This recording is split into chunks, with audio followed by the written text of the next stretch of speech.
بوجو، ايه اللي حصل النهارده ده؟ انا مش مصدق نفسي لحد دلوقتي.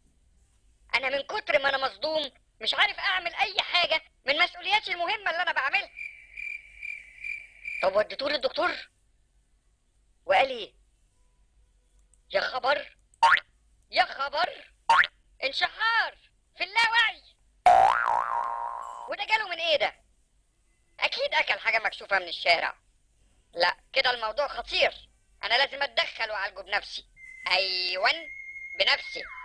اخوك بوجو محظوظ انه هيتعالج على ايدي شخصيا. سلام، دلوقتي اروح ادرس حالته ديت واكلمك تاني. سلام سلام سلام سلام. خير يا اوجو، في ايه؟ موجو عنده مشكلة ولا ايه؟ ودي كارثه، مصيبه. بوجو اخو موجو جاله انشحار في اللاوعي. ايه اللي بتقوله ده؟ انا عمري ما سمعت عن مرض اسمه كده. ده اعراضه ايه يعني؟ اعراضه خطيره جدا وغريبه جدا جدا. تصوري ان بوجو النهارده مش قادره اقول، عزم الفصل كله على عصير قصب. نعم؟ ودي فيها ايه دي؟ فيها ايه ازاي؟ بوجو يعزم حد؟ ده ابخل من عم دهب. ده بيجيب سندوتش واحد يقعد معاه طول الترم. الموضوع خطير. تفتكري ممكن يكون ده مش بوجو وفي عصابة خطفت بوجو الحقيقي؟ يا اوجو ما تبقاش اوفر. تلاقي بس في حاجة حصلت خلته مبسوط شوية ومش في حالته. اي انسان ممكن يكون في كذا حالة حسب المؤثرات اللي حواليه وبتأثر في حالته. انت مثلا طول الوقت غلس ورخم، لكن لو اديتك الشوكولاتاية دي هتبقى لطيف، حالتك اتغيرت. لكن انت ما اتغيرتش. انا رخم؟ ماشي يا ميرو، انا زعلان منك. بهزر معاك يا اوجو، بلاش انت يا سيدي. انت عارف ان اي مادة كمان ليها 3 حالات: صلبة وسائلة وغازية، وان اي مادة ممكن تتغير حالتها من حالة لحالة. يعني الصلبة تبقى سائلة والسائلة تبقى غازية او العكس. والمادة بتتغير حالتها بالشوكولاتة برضو؟ لا يا ناصح، بالحرارة. شوف شوية التلج دول في حالة صلبة. لو سخناهم شوية او حتى سبناهم في درجة حرارة الأوضة، التلج بيحصل له انصهار، بيسيح يعني، وبيتحول للحالة السائلة. ولو استمرنا في التسخين، المية هيحصل لها تبخر، يعني هتتحول من الحالة السائلة للحالة الغازية. فهمت. يعني المادة بتتحول بالتسخين من الحالة الصلبة للسائلة، وده بنسميه انصهار، وبتتحول من الحالة السائلة للحالة الغازية، وده بنسميه تبخر. برافو يا اوجو، ايه العبقرية دي؟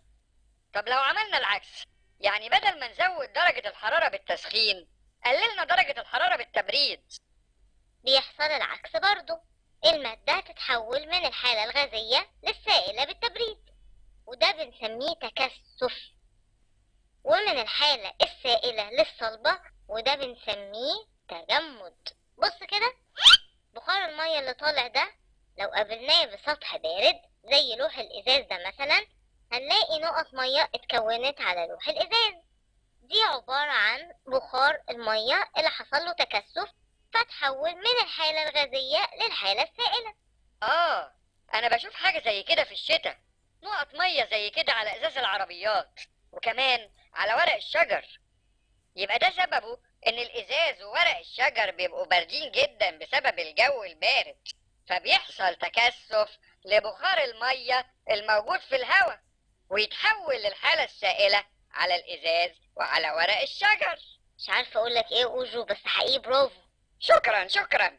وطبعا لو خدنا المية حطيناها في الفريزر هتتجمد وترجع تلج تاني، يعني هتتحول من الحالة السائلة للحالة الصلبة.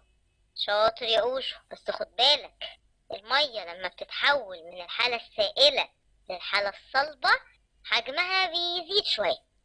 فعشان كده اوعى تحط المية في الفريزر في حاجة ازاز، والا المية لما حجمها يزيد هتكسر الازاز. اوكي، هستعمل حاجة بلاستيك او سيليكون او معدن. طب يا ميرو، انا عندي سؤال. يا ترى المية بس هي اللي بتقدر تغير حالتها من صلبة لسائلة ومن سائلة لغازية والعكس، ولا كل المواد؟ تقريبا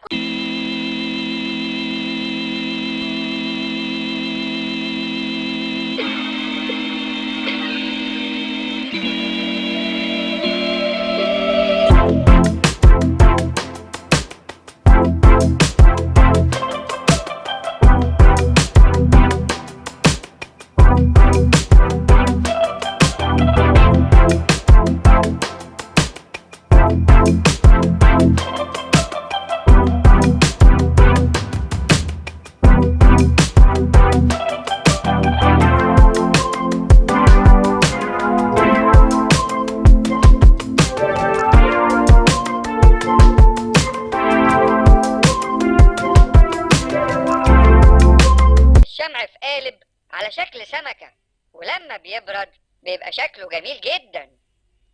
فكرتيني بموجو لما اطمن عليه هو وبوجو. الو، ايوه يا موجو. بوجو عامل ايه دلوقتي؟ قول لي يا موجو، حد فيكم ادى بوجو شوكولاته؟ مفيش؟ طب رفعتوا درجه حرارته؟ قصدي يعني حطيتوه على البوتاجاز ولا في الفرن؟ افتكر كويس يا موجو، الموضوع مهم. ما حصلش؟ طب بص يا موجو، عايزك تحط لي بوجو في الفريزر لحد ما اجيلك. في الفريزر، وانا جاي لك على طول اهو. يلا، سلام سلام سلام.